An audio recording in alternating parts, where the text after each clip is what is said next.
Posted by you/Hypnosis Pancakes. My 30F husband's 32M family is coming to visit us. We moved away a few years ago for work. We were informed a few months ago that his Aunt Becca and her third husband John were also coming too. We did not invite them. We don't like John. To put it plainly, he is a narcissistic jerk. Recently, it came to light that there was a court case naming him as a perpetrator of grooming one of his students in the 1970s-1980s. He tried to soften the blow by saying it was a relationship, gross, but the victim won the civil case. No criminal charges were ever filed against him.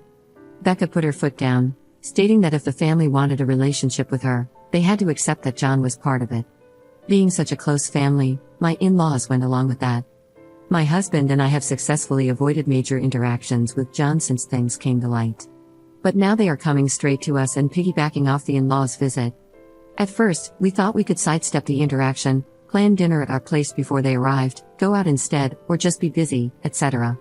However, during the planning for their trip, they insisted that Becca and John need to come to our house for dinner, and they are coming up to see us. So, my husband and I now know we need to set boundaries, and they need to be established now. We want to sit down with his parents and state firmly that John is not welcome in our home. Does anyone have any advice on what to say in this conversation, or advice from anyone who has had to do the same? I have cut off family for the same situation, but I was never the one leading the conversation. My husband is stressed and worried about a him versus John scenario. Thanks for the advice in advance. Commenter. Ask yourself all the questions they may hypothetically ask you and consider their responses to the answers for your rebuttal. You don't have all the facts but enough information to form an opinion? Did you see the related paperwork from the court case? They know the reason why. Are you prepared to no longer have a relationship with Aunt Becca and potentially your parents? Either way, it's your house and your lives, so your rules. It's okay to say no. Sorry if her feelings are hurt because of this, but you're not responsible for her feelings. Cancel or reschedule with the parents if they cannot take your no for an answer. Ops response.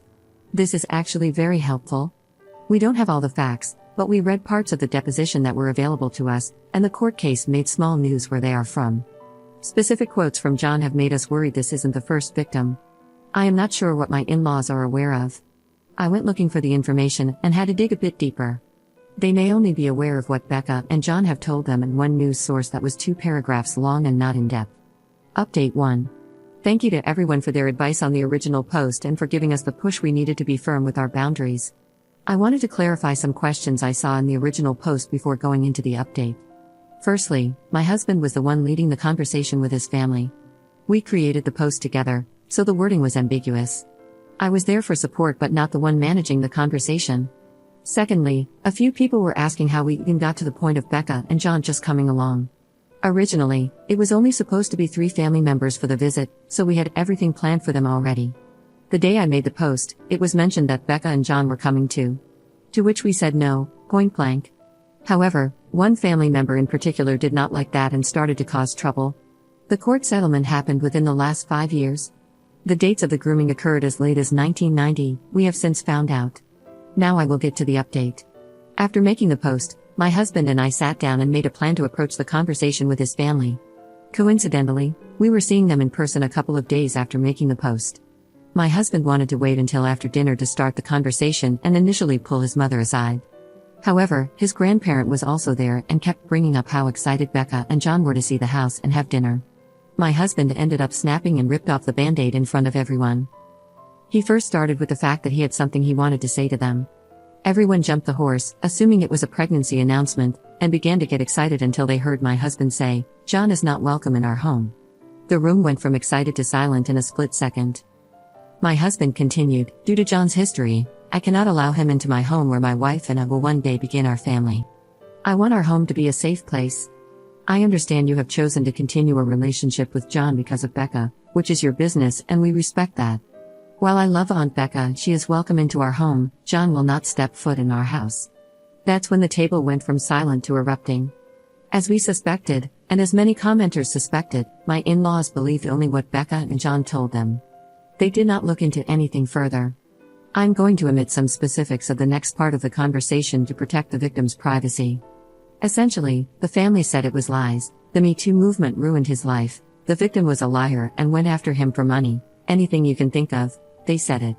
We had the reports and deposition from the court documents ready and read out specific parts, including how John confessed that it happened and that there were possibly others. This is something we should not have had to do. No is a full sentence, but we had a feeling the family didn't know the real story. As soon as we did that, my mother-in-law changed her tune immediately. She sat back, took a pause, and said, "Well, obviously we weren't told the full story." We decided to take Becca's word as the truth and not look any further. My husband's parents then said they support us with this boundary. It's our house, and we make the rules. They mentioned that they didn't want Becca and John to come anyway and that it was the grandparent who forced the issue.